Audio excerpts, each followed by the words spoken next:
ನಮಸ್ಕಾರ ಸ್ನೇಹಿತರೆ ಆ, ಒಂದು 4-5 ದಿನದಿಂದ ನಾನು ಬೇರೆ ಕಡೆ ಒಂದು ಸ್ವಲ್ಪ ಕೆಲಸಕ್ಕೆ ಅಂತ ಬಂದಿದ್ದೆ.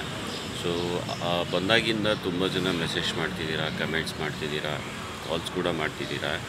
ಆದರೆ ನನಗೆ ಯಾವುದೇ ರೀತಿಯಿಂದ ಮೆಸೇಜ್ಗಾಗಲಿ ನಿಮ್ಮ ಕಮೆಂಟ್ಸ್ಗಾಗಲಿ ನಿಮ್ಮ ಕಾಲ್ಸ್ ಪಿಕ್ ಮಾಡೋದಾಗಲಿ ಆಗ್ತಾಯಿಲ್ಲ. ದಯವಿಟ್ಟು ಕ್ಷಮಿಸ್ಬೇಕು. ಯಾಕಂದರೆ ನಾನು ತುಂಬ ಬ್ಯುಸಿ ಇರೋದರಿಂದ ಈ ರೀತಿ ಆಗ್ತಿದೆ. ಸೊ ಇವತ್ತೇ ಒಂದು ಸ್ವಲ್ಪ ನನಗೆ ಟೈಮ್ ಸಿಕ್ಕಿದೆ, ಅದು ಒಂದು ಸ್ವಲ್ಪ ಅಪ್ಡೇಟ್ ಮಾಡಬೇಕು, ನಿಮ್ಗೆ ಹೇಳಬೇಕು ಅಂತ ಒಂದು ವಿಡಿಯೋ ಮಾಡ್ತಾಯಿದ್ದೀನಿ. ಆ್ಯಕ್ಚುಲಿ ನಾನು ಬಂದಿರೋದು ಮುಂಬೈಗೆ ಅಂತ ಒಂದು ಪರ್ಸನ್ ಕೆಲಸದಿಂದ ಬಂದಿದ್ದೀನಿ. ಸೊ ಒಂದೆರಡು ದಿನದಲ್ಲಿ ಆಗ್ಬೋದು ಅಂತ ಅಂದ್ಕೊಂಡಿದ್ದೆ, ಬಟ್ ಆಗಲಿಲ್ಲ. ಒಂದು ಸ್ವಲ್ಪ ತುಂಬ ಟೈಮ್ ತೊಗೊಳ್ತಿದೆ.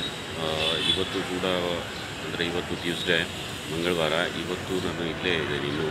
ಸೊ ಇವತ್ತೊಂದು ದಿನ ಆಗ್ಬೋದು. ಇವತ್ತಾಯಿತು ಅಂದರೆ ನಾಳೆ ಸಾಯಂಕಾಲ ನಾನು ಇಲ್ಲಿಂದ ಮುಂಬೈಯಿಂದ ಹೊರಡ್ತೀನಿ.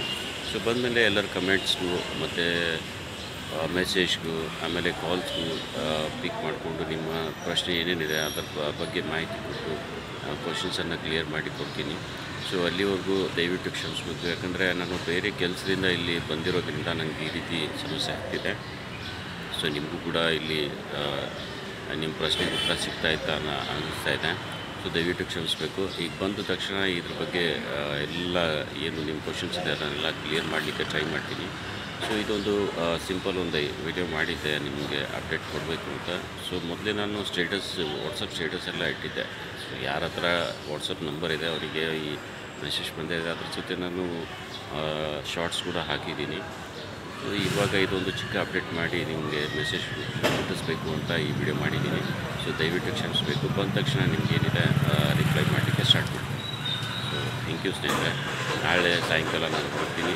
ನಾಡಿದ್ದು ನಾನು ಬೆಳಗ್ಗೆ ಬಂದಿರ್ತೀನಿ. ಸೊ ನಿಮ್ಮ ಪ್ರಶ್ನೆ ಏನೇ ಇದ್ದರೂ ಆವಾಗ ಮೆಸೇಜ್ ಮಾಡಿ, ಕಾಲ್ ಮಾಡಿ ಕೇಳ್ಕೊಬೋದು. ಸೊ ದಯವಿಟ್ಟು ಕ್ಷಮಿಸಿ. ಬೇಗ ಬಂದು ನಿಮ್ಮ ಕಮೆಂಟ್ಸ್ಗೆಲ್ಲ ರಿಪ್ಲೈ ಮಾಡಿ. Thank you so much.